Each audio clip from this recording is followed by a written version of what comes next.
tonight, we have to ask if QA was to blame for the state of Cyberpunk 2077. FromSoftware's game might be closer than any of us think, or at least the announcement to it. And hopefully we get to see some more of what Skull and Bones might actually have turned into soon. We know that game's been in development for a while, and it sounds like they might finally be willing to reveal where it's at currently. Who the hell knows, though? But first, I want everyone here to know this is an audience interactive podcast. So if you're watching us live at Twitch TV/GamePoints, or later over at any myriad of video hosting platforms, be it YouTube, Rumble, BitChute, etc., feel free to join the conversation. With any questions, comments, concerns, etc. you might have, just try to keep them germane to the topics on hand. First up, tonight, however, we are going to go over this Nintendo Partner Direct that came out earlier this morning. Yeah, I know it's a plain background, but what am I going to do? Anytime I put something nifty up there from Nintendo, I get all kinds of claims and demonetization and all that stupid ass stuff. Not that this is making as much money to begin with. Nintendo is not very friendly to streamers, so what they get is just the plain background. Now, I'm not going to be going to details about what happened over the Nintendo Direct. I want to talk about a few highlights. However, I will link to the entire thing. It runs about 30 minutes down in the comments below, which is also where you can find any of the stories I refer to tonight as well. Or you can also find those over on our Discord server. Links down there somewhere too. So, this show here was focused mainly on third-party titles, by the way. So, nothing first-party Nintendo was on here. And it was stuff that was supposed to be coming out over the next 6 months or so-ish, give or take. There was a lot of nifty things here. We had some smaller things like the something of Lorelei. I can't remember its name, but I'm not going to worry about that stuff. I'm going to focus more on what I considered to be the bigger announcements of this Direct. But I do recommend you take a look at the entire thing, especially if you're hungry for some indie game content on the Switch. They got some bangers coming up. First up, however, that I want to mention is that Persona 5 Royale, Persona 4 Golden, and Persona 3 Portable are coming to the Nintendo Switch. We did know that this was happening soon. We have some dates as well. Persona 5 Royale will be dropping on October 21st. Persona 4 Golden and the Persona 3 Portable, a lot of Persona names in there, kind of slurring them up.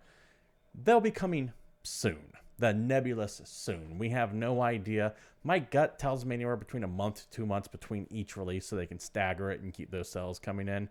That's just me, though. That's what I think. All three of these games, by the way, will be sold separately. No one big package for all of them. I also believe that they're going to be coming out on multiple other systems as well. Steam, Golden's already on Steam, but you'll have Persona 5 and Portable Persona 3 coming out there. The other consoles, too, I think. Should have looked that up. Anyways, that was one of the big announcements they had. They also announced the Mega Man Battle Network Collection coming as a massive bundle to Nintendo Switch sometime next year. It is going to be purchased as two separate games if it's on digitally, by the way. The reason they went out of their way to say digitally, which makes me think there might be a big box collector's release for it. We'll see. Hopefully that would be kind of cool. I wasn't a Mega Man Battle Network fan to begin with, so I will fully admit I tuned out on this one, but it was big enough for me to mention on this little quick highlight recap. Mario & Rabbids Sparks of Hope got a release date, October 20th. You'll be hearing more information on that tomorrow, by the way, which will be on the 29th, if you're watching this later, 29th of June. Harvestella is an RPG that's essentially crossed with Stardew Valley. That's coming from Square Enix, and that will be November 4th. Return to Monkey Island, which will be heading to consoles first on Switch, interestingly enough, but expect them on other consoles later. Coming sometime this year, no official date for that. And then finally, one of the things they've shown that I want to bring up was Disney Dreamlight Valley. It is essentially Disney's version of what looked to be Harvest Moon crossed with Animal Crossing, and that is going to be entering early access sometime this year. Not a game that speaks to me all that much, but given the fact that it's essentially interacting and hanging out with a bunch of Disney characters, I'd imagine this would be a big seller. And that was kind of it. Some cool stuff that was shown on there, some smaller stuff, not anything that I necessarily feel like I need to bring up during this little news presentation here. However, if you want to watch the entirety of the Direct, the link is provided in the description down below. I do recommend you take a look at it, especially if you're looking for new games coming to the Switch this year. All right, let's move to the next. Let's move to the big story out there, or one of the big stories rather. This is via Forbes.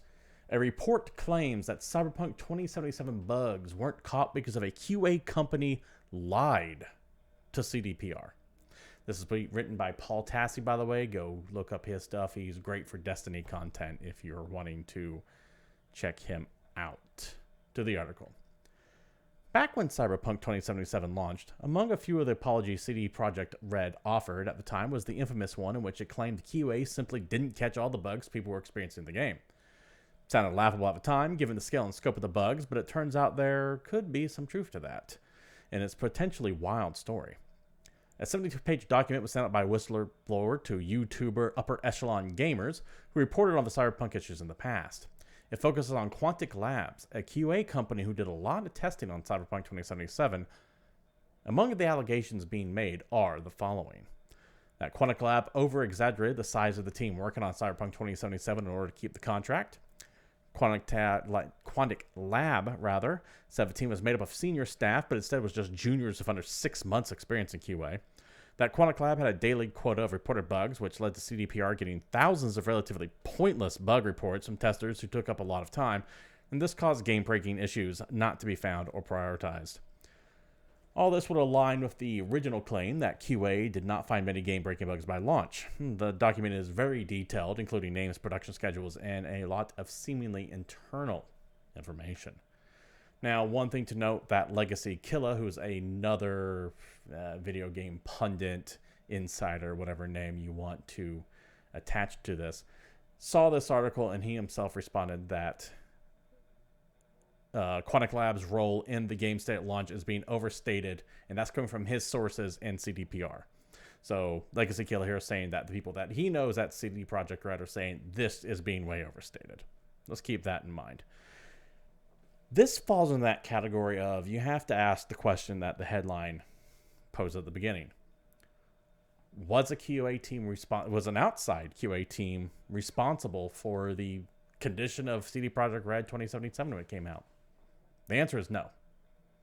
Yeah, CD Projekt Red might have gotten taken for a ride by this QA team who overestimated its ability to test for a game of this size, that overstated their competence, and that just really wasn't good at their job. But at the end of the day, it's still CD Projekt Red to ensure, still their job to ensure that the game comes out in a decent state. This was not. So to throw these people under the bus is a little distasteful. At the end of the day, it's a poor conductor that blames his instruments, and it is one of those things where, yes, it sucks your QA team that you hired was not up to the task. That's ultimately on you to fix that problem, CD Projekt Red. It is up to you to delay the game again with that infamous yellow background saying, hey, this shit isn't ready. You'll be ready when it's ready. You should have stuck with that, by the way. I remember early on when this game was first announced that you said it will be ready when it's ready. You should have waited another year. Hell, you should have waited another 2 years. Then, I mean, we can armchair quarterback this game ad nauseum, and we have for the past year plus or so. I think most of us agree that it should have been canceled for last generation systems. It should have been a PlayStation 5, Xbox Series X and S only game. That could have solved a lot of problems right there. There is a litany of issues that comes with Cyberpunk 2077, and one single QA team is not going to be responsible for all of it. They're not. Did it add some more problems to the dumpster fire that was Cyberpunk? Absolutely. Are they responsible for it? Maybe they could take a little bit of responsibility, but at the end of the day, the buck stops with the management at CDPR. They knew what they were doing. They knew these bugs exist. It's not like they got the game and then went, well, QA said it was okay, ship it out. They played it. They know what's going on. They know there are issues there. And to blame the quality assurance, even if they hold some culpability here for overstating their talent, no. This still lies at the feet of the management of CD Projekt Red, and hopefully there was some sort of reckoning. However, we all tend to know that the upper management tends not to suffer any consequences from decisions like this. At best, they just reduce their bonuses for 1 year or something like that. There is an old adage that applies to here as it does to the legal system. This is normally applied to the legal system, where if you consider justice like a spider web, the flies get caught, but the hornets go free. So the mid-level, small-level people, they'll get caught up. They'll get the blame for it, sure. But the big boys go right through it and don't even blink. That's kind of what we're looking at here. So, to sum up, is this QA company that allegedly lied to CD Projekt Red responsible for the state of Cyberpunk? No. But I'm curious to know what you guys think down below. So feel free to comment and tell me what you think about this story here from Forbes. Once again, link to which provided down there somewhere. Let's move on to the next story here. I don't know how to feel about this game. It's been a while since we've heard anything from it. This is from Try Hard Guides by Tom Henderson. Ubisoft is set to re-reveal Skull and Bones at the beginning of July. Now, this is a game that's gone through a very long development cycle. I believe it's been reported that's been rebooted at least twice now. I'm highly concerned about the nature of it because I get the feeling this thing, when it finally does launch, is going to be loaded to the gills with free-to-play gotcha bullshit, given just the very nature of it. But we actually haven't seen anything about this for a long time. Furthermore, Ubisoft has just been dead silent for months now, it feels, at this point, especially on the public relations front. I know that they've had a whole bunch of issues with terrible behavior at their company, and that Ubisoft itself, from a financial standpoint, isn't doing too well. Yves Guillemot, in fact, took a pay cut to tie this back to the last story, and he's sacrificing some of his bonus because of how poorly Ubisoft has been performing. There are rumors that they're going to get bought out or actively looking to be bought out by someone, but no one's willing to pick up the tab, it seems. So to finally hear something from Ubisoft, or at least rumors of something from Ubisoft, is exciting is not the word that I want to use, but I have a curiosity about it. Anyways, to the article itself. Sources have said that Ubisoft is preparing to re-reveal Skull and Bones during the week of July 4th. Details on what will be revealed are vague, but it's understood that Ubisoft will finally confirm a release date for the long-awaited title, official reveal gameplay, and share some additional details. By the way, that release date is rumored to be November 8th. I don't think the article makes mention of it here, but that seems to be the date being tossed around at the moment. Back to the article. It's currently unclear when the game will be released, but last week, Brazil officially rated the title for PC, Stadia, PlayStation 5, and Xbox Series X and S and X. Although such ratings do not confirm an exact release date, these ratings do suggest the game is near completion. That typically is the case. You don't want to submit to your ratings board an incomplete version of the game. So typically when ratings boards start rating things, it is a final or near final build when it comes to content, because every time you submit, that is an extra charge. So you want to make sure your game is near feature complete in case there's something added in that might make the ratings board freak out. And trust me, if you submit something to the ratings board and the game comes out different, it has like something that might be not disclosed to the ratings board, it can land you in a whole heap of shit. There's a reason why the hot coffee mod, or I don't even want to say mod, it was actually in the game for Grand Theft Auto San Andreas, I believe, caused such a problem. It's because, well, it does come with a whole bevy of issues if something like that gets slipped through. So you want to have a near complete game, is the point that I'm getting at. Skull and Bones has faced several major reboots during its almost decade-long development, with the game being first revealed by Ubisoft in E3 in 2017. Despite... Oh, no, what is this shit? Random crypto crap popping up there, what the hell? Despite its issues and constant delays, Ubisoft had said the title will release during the second half of the fiscal year, which implies the game will release between October 2022 and March 2023. Major playtesting of the title also began in April, with a major leak showing off 6 minutes of what appeared to be a tutorial for the game in the same month.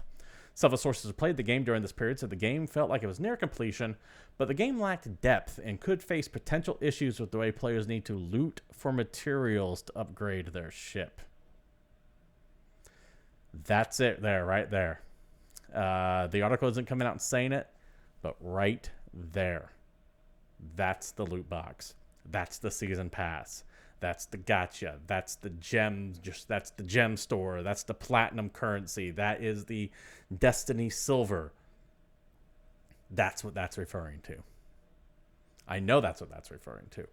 Now, this game might come out free to play, in which case it's kind of like, well, you could still bitch about it, but it's a little bit harder to do so, at least from a cost standpoint, because, well, no one's forcing you to play it. But, however, that concerns me.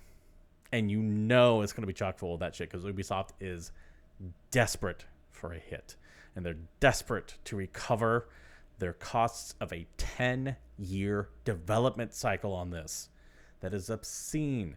Who knows how much money has been sunken into this. So you know for a fact that this is going to be monetized all to hell. Dizzy Indigo, good to have you again here. Yes, loot boxes in an Ubisoft game. It is what it is. I do fully expect that this just to be... this has the potential to be good. I think it's going to be disaster. I think they're going to release this hoping it's Sea of Thieves, and instead people are going to take it the same way that people saw Diablo Immortal. That's my stance on it, but please let me know what you all think as well. Let's move on to something a little bit more interesting as we go to this story here from Gematsu. FromSoftware says their unannounced title are in the final stages of development. The next title, directed by Hidetaka Miyazaki, are underway. 4gamer.net, by the way, that's a site in Japanese, which is why I'm not going directly to the source site on this. 4gamer.net has published a new interview with FromSoftware president and Elden Ring director Hidetaka Miyazaki, who reveals that the unannounced title remaining from the publication's 2018 interview with Miyazaki is in the final stages of development, and the next title, directed by Miyazaki himself, is already in the works. The quotes from the interview are right here, more or less just some talking about what we just mentioned here. They have a game that was they have a game that was in development in 2018 that was unannounced. It's close to being finished. Its reveal should come soon. It is not being directed by Miyazaki. Notice what the Gematsu article there says. So this is going to be something that FromSoftware is working on that has yet to come out. One thing to note, and this is actually what I think this game is going to be, by the way, is that screenshots and a full description of a purported Armored Core 6 surfaced back in January, reportedly via consumer survey. If legitimate, it is likely the near complete title mentioned by Miyazaki. At least that's what Gematsu says, and I am inclined to believe it. FromSoftware has been teasing the return to Armored Core for a very long time, and I imagine that is a game that they would just come out and say, hey, this is coming, and it's coming sometime within the next year or so. I would love to see a modern-day Armored Core come out. If you don't know what Armored Core is, it is essentially a mech combat game that a very granular build-your-own mech system with dozens of legs and arms and body chassis that you can swap out for less front mission. It wasn't so much strategic as much as it was... action based. Got my front mission coming back, however, too, so I'm really looking forward to that. So I do expect an Armored Core 6 announcement within the next few months, but that's just me. Do not think that you're going to get the next Souls-like game announcement anytime soon. I'd imagine that they're going to try to work on an expansion for Elden Ring. These Soul games tend to have expansions. Sekiro is the only one that I can think of that didn't have one, but Bloodborne had the Old Hunters. The 3 Dark Souls game had their expansions.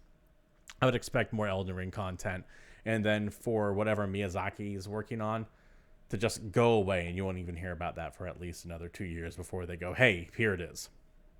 Because I would imagine FromSoftware would want to desperately avoid the long wait time between original announcement and final release of Elden Ring. Not that it did anything to the sales, by the way. Elden Ring, I believe, is their biggest selling game they've ever had. It's very odd to see Elden Ring hit as hard as it did, considering how niche this genre was and just how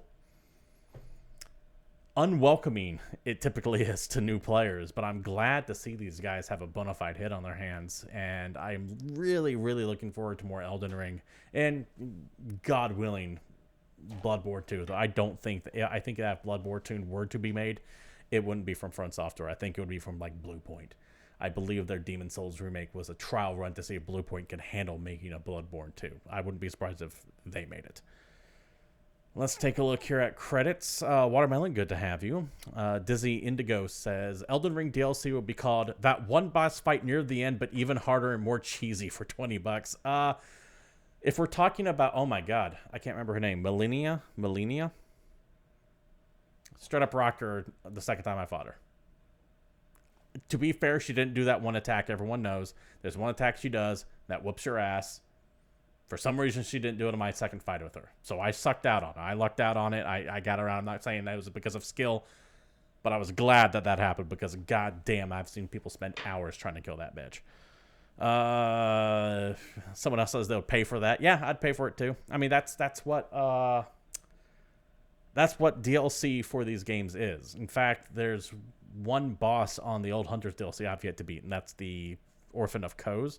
I can't beat that son of a bitch. I will one day, but not today. Marathon, good to have you as well. All right, let's move on to the next topic here. I don't like this, but I also know that these aren't going away despite their unpopularity and current crashing right now. This is from Silicon Era. Square Enix plans to create story-focused NFTs. Square Enix has shared information about future plans for the company, which include the creation of story-focused NFTs. This information appeared during the Square Enix shareholders 2022 meeting report. The report also revealed the extent of the financial success of Final Fantasy 15. Awesome. I'm glad Final Fantasy 15 is doing 14 rather. Sorry. Glad that Final Fantasy 14 is doing well. In fact, the article goes on to say it's up 56% from the previous year. Back to the article. Previous reports concerning the continued success of Final Fantasy XIV have mentioned Endwalker expansion, which was released in December 2022. And while Square has continued to expand its mobile division, there was no report of any significant change or success among its recent releases. Remember one of the maxioms of this show. If a game does well, they will not shut up about it. If a game didn't do well, you won't hear anything about it at all. Which means that their mobile game releases were at best, Keep that in mind. However, Square Enix further revealed its intention to incorporate NFTs into its business model in some tangible way. This includes the development of blockchain games and entertainment, and most notably, the production of NFTs that will focus on stories. The goal is included in Square Enix's medium-term strategy, so don't expect these necessarily to be in Final Fantasy 16, but in games after that, I would expect to see these popping up. Yes, we do live in Clown World, Watermelon. I see people screaming with emotes in chat. I live in a fucking clown world. I also agree. I hate saying this, but NFTs are not going anywhere when it comes to gaming. I know we're all excited to see the stupid Bored Ape pictures bottom out on prices. They've lost something like 96% of their value over the past 6 months. They are currently crashing and burning, but the concept is too alluring to ward away any major publisher or developer from putting this shit in their video games. They might call them something else. They might not be called NFTs when they finally launch. They might have some nifty little name that lets you trade digital goods back and forth for a price, and Square Enix takes a little bit here and a little bit here for every transaction. However, this is not the first time this happens. This has been happening in games for years. Let's go all the way to Diablo 3's launch with its real world money auction house. Similar idea. You're selling digital goods between each other for real world money, and Blizzard takes a little dip every transaction that goes past. Let's not use a company that we all hate right now. Let's go to one that most people generally love. Valve. Counter-Strike skins. I know that they're technically not supposed to be traded for rollable cash, but it happens. Look at their stupid trading card system, where you can spend 6 cents to buy a card and you collect a pack of cards and get gems. Those are essentially NFTs. They are digital goods that you can sell to someone else, and Valve takes a cut of all of them. It's staying for good. We need to accept that fact. They are not getting rid of them. Because if all of us choose not to play them, all they need is something like 0.01% of the population to be spending money, and then, the whales to be a success. It sucks. We hate it. Let's take a look at chat here. They aren't going anywhere, but they can still be called out. Absolutely. I've got no problem calling them out. That's why I brought this article up here. If we don't look at it, we can all collectively forget they exist. Once again, I wish that worked, but all it takes are a couple of whales to make the game profitable. Just take a look at the stats on the most popular free-to-play games and realize how few people actually spend any money on them. It's all generated by a very small amount of people who are willing to spend thousands and thousands of dollars to do it. Let's see. Dizzy Indigo says, calling out loot boxes for what they were is why a lot of laws got enforced in places like France. I don't think it was France that actually enforced those loot box laws, but Belgium and the Netherlands, the Benelux countries, essentially kind of cracked down on it. Yes, neighbors to France. I don't know if France passed any legislation about it. But there's a reason why Diablo Immortal isn't being offered up in Belgium or the Netherlands, is because of the loot box shit. This is not the only story I have about this shit, however. Let's move on to this here from IGN. Former Days Gone director teams with PlayStation veteran to form a new AAA studio and announces a Web 3.0 game. By the way, no one actually knows what the fuck Web 3.0 is. It's something that we say to make ourselves sound like we're on the cutting edge of technology and pushing the envelope. In reality, it means fuck all. To the article. 2 Sony veterans have united to set up Lithios, a AAA game studio. Lithios' debut game will be Ashfall, which the studio describes as the, quote, first true Web 3.0 AAA title for PC, console, and the Hedera network, end quote. Yep, it's another blockchain idea. NFT, Web 3.0, blockchain. All of this is shit that just is designed to make you sound like you know what you're doing. In reality, it's like, okay, whatever. I know that there are some people out there screaming at me right now about how I don't know how the blockchain operates. And you know what? You're right.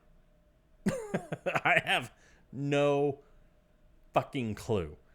But I have yet to see anything that this stuff has done that added anything positive to a video game experience yet. I hope I'm wrong one day. And I hope that someone can clearly explain to me why Web 3.0, why blockchain, why NFTs, why this stuff is a positive thing for me as a consumer of games, as opposed to just a way to make it sound like you're on the cutting edge of development. Back to the article. Lithios has been set up by Michael Moombauer and John Garvin, 2 veteran PlayStation developers. Moombauer was once the head of PlayStation's visual arts, where he worked on projects including Uncharted, The Last of Us, and Days Gone. He left Sony to become the founder of That's No Moon, a role he left less than a year later. By the way, that does not speak well of That's No Moon if the person who created your studio bounced less than a year later. Be very concerned if you were looking forward for anything they were developing. Garvin, in the meanwhile, who was the creative director of Days Gone and Siphon Filter at Ben Studio. He, by his own admission, was fired from Ben for being a disruptive personality. In a talk with David Jaffe, Garvin said that he had, quote, a few heated arguments at the studio and that he sucked at being a people person, a skill required in his position at the helm of a large team. And he's developing another team. Everything about the studio is just one giant red flag so far. Ashfall is described as an open-world game set in a land ravaged by global warming, mysterious energy fields, and warring enclaves. It apparently starts as a narrative-driven single-player game, but later evolves into a PvP and PvE game. Ashfall will also plug into the Hedera network, a blockchain system that will allow players to build, sell, and trade, with exclusivity being a focus. Such a world suggests that Ashfall scavenging and discovery elements will result in NFTs. This strikes me as a Diablo-ish style game. Some kind of action RPG or action game in general where you have a story campaign, get to the end, and then the game opens up into its end game content.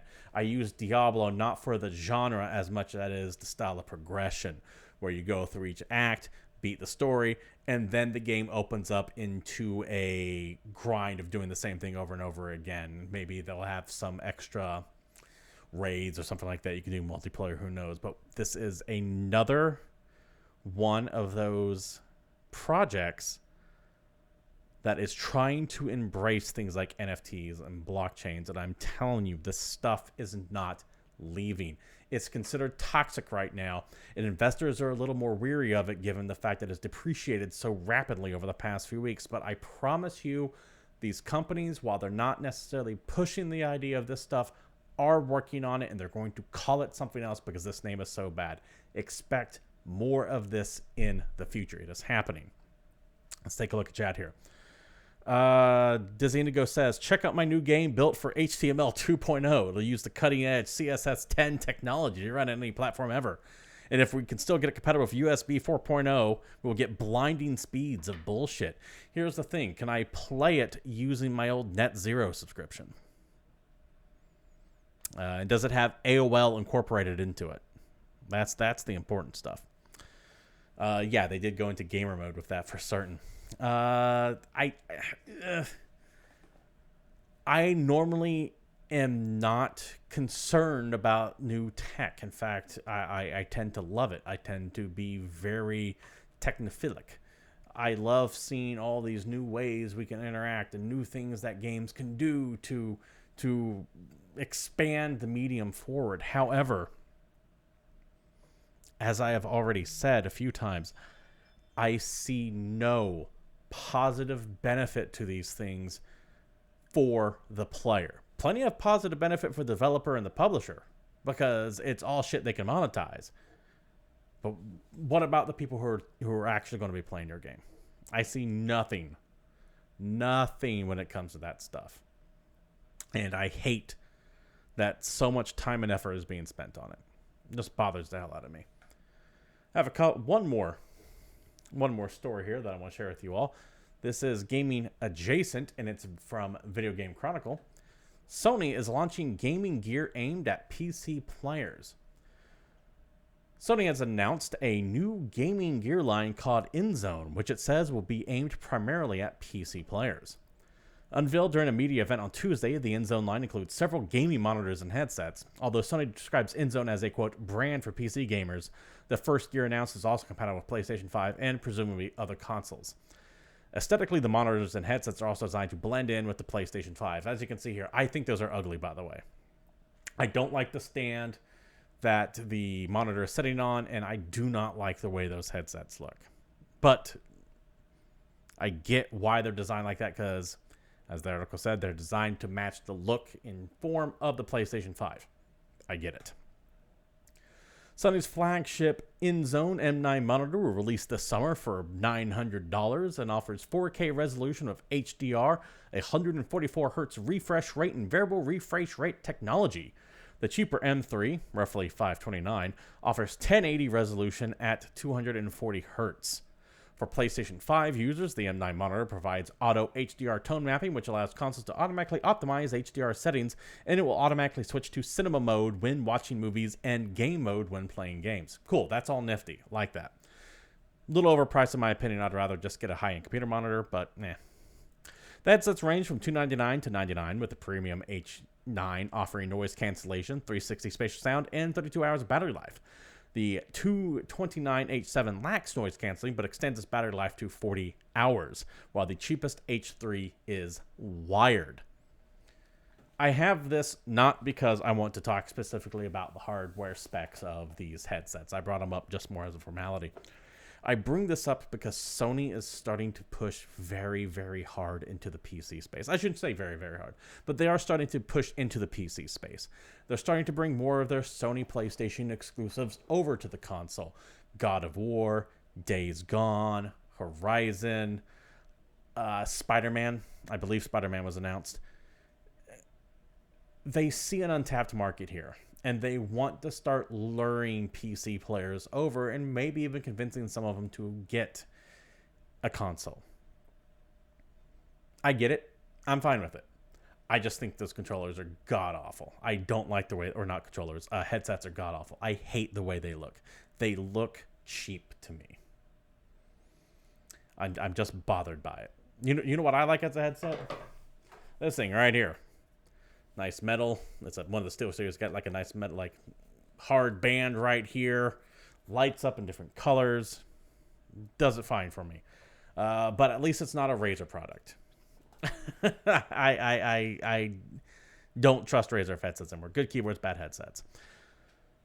Let's see. Back to chat here. I mean, as long as my ears get destroyed, I don't care what my headphones look like. Same here. I'm more interested in... Well, not same here. Not same here. I can't go off and say about how ugly I think those look and then say that. If they're amazing quality, sure. But I think for that price, for $299, I think I could probably get better quality too. Sony typically overcharges, in my opinion. Plus, they tend to have some proprietary issues where the charging port's different than anything else. Let's not forget their weird memory card issue with Vita. They have some weird quirks that I don't like, and it typically turns me off to buying Sony product. As long as you can get some hearing problem by the age of 20, yeah, I've got some. I think I do. Anyways, I'm not positive. Let's see. Thank you, Sonny. Very cool. Please go over and get lined up with Turtle Beach, Razer, Corsair, and every other brand no one cares about. I use SteelSeries. Although when it comes to keyboards, I do like my Razer keyboard. I probably still recommend Logitech over all of it, though. You actually can test that your Razer headphones survived everything for like 4 years. See, in 4 years, I went through like 5 Razer headphones. Or headsets, and after that 5th one, I was like, I'm out. I'm done. I'm not spending money on that company anymore. But that's just me. Hopefully your stuff is working good. So yeah, Sony dipping their toe into the PC space more and more. I think they got like their knee in it at this point. Will they ever have day and date games on PC? Probably not, considering how... I mean, it took them this long just to start being berated into having crossplay. They very much want that walled garden, but I think the reality of the situation is they're leaving a lot of money on the table, and I think they realized it. Before we wrap up the news here, one final comment here. Gaming peripherals are exploitative. All visual, but typically low-end electronics, so you're paying for the brand. You can spend a little more for something that isn't RGB or gamer-focused for a solid product, in my opinion. That's just you. I agree. We all remember the Alienware PCs. We also all remember that they were essentially a third higher cost than they should have been because they had the name Alienware. Same with Sony stuff. Sony TV, you're paying for that name. Sometimes it's good, sometimes it's not, but typically you're paying more than you should be if it's a name that people like, just for that name itself. That does it for the news that I wanted to bring up. Let's talk about some new releases as we wrap the show up here. Coming up this week, Disgaea 6 Complete on the PlayStation 4, PlayStation 5, and PC. Join Zed on his quest to destroy the God of Destruction in the newest installment of the SRPG series. Join Zany Cast for one hell of an adventure and use specialized abilities like Super Reincarnation to battle your way to victory. Disgaea 6 Complete includes all previous released DLC. Disgaea 6, it's very much a niche game. It's a strategy RPG, so think that turn-based game where you move around on the grid and you have various characters that take turns hitting each other. The catch with Disgaea being that it tends to all have a demonic flair in absurdly high damage values. I got no beef against Disgaea. I think I've fallen off the series. I think 4 was the last one that I played that I really enjoyed, but it has its fan base, and knock yourself out if you don't have it yet. Also coming out this week, MX vs. ATV Legends on the PlayStation 4 and 5, Xbox Series S and X, Xbox One, and PC. Race your way to victory on bikes, ATVs, UTVs, and MX vs. ATV Legends. Featuring massive new open environments, plus a career mode that lets you experience all the risks and rewards of becoming a world-famous professional rider. This is being savaged on Steam right now. It is running out like a mostly negative on reviews as of time of this airing.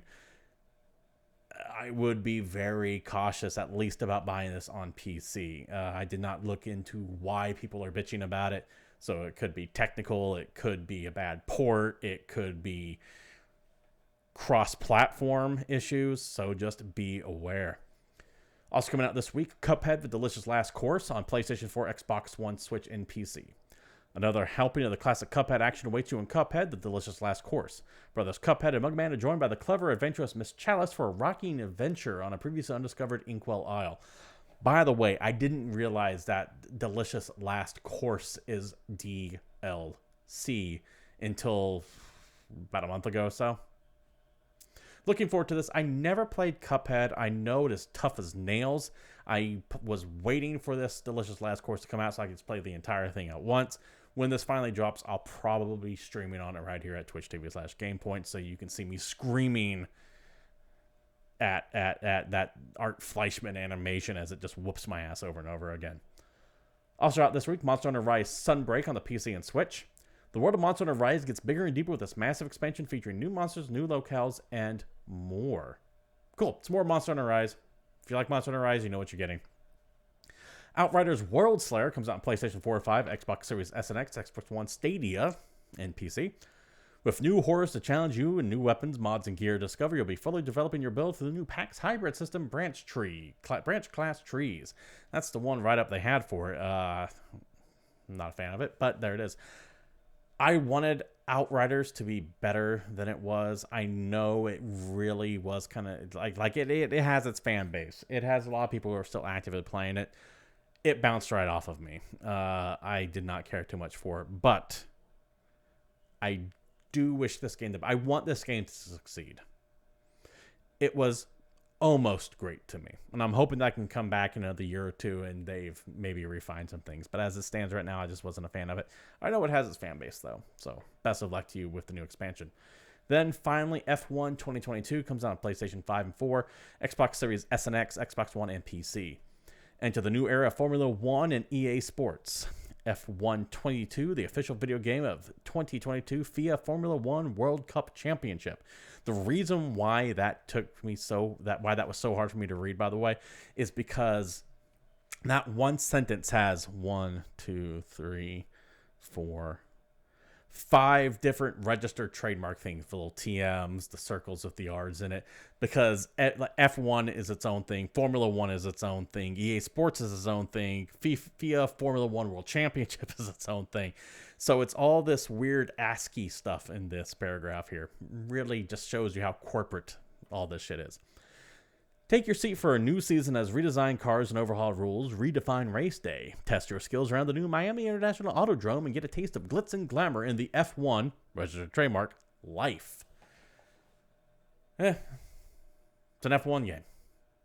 I don't know if EA has the exclusive rights to like official F1 stuff. However, given the fact that EA is slowly moving, well, not even slowly moving away, they have completely moved away from having the FIFA license, I have to wonder if all their other licenses are also up for review as well. I doubt they'll ever let go of Madden, but this could be the last official F1 game unless there's some other weird shit. That said, FIFA is also known to be an extremely avarice organization as well, so even EA might have blanched in how much they were charging for that name, figuring how little it provided. Anyways, that does it for new releases, which means that does it for the show as well. This has been GamePoints episode 316, and thank you all for showing up. We do stream this live every Tuesday at 8 p.m. Pacific Standard Time right here at twitch.tv/GamePoints. If you want to be part of the joint conversation, feel free to drop on by and converse like so many of you do. If you can't watch us live, however, this goes up on a myriad of video hosting platforms, YouTube, Rumble, BitChute. There's Discord server you can join, link provided down there. You can follow myself, Stephen Brown, at CapitalistPig21 up there. Yes, I know that is misspelt. I caught it right as I went live. Shit happens. What are you going to do? We will be back later throughout the week with more video game streaming. Currently working my way through Stellaris. Might give Cuphead a try as well, as I mentioned to earlier. Thank you all for showing up. This has been GamePoints, and until next week, I'm out of here.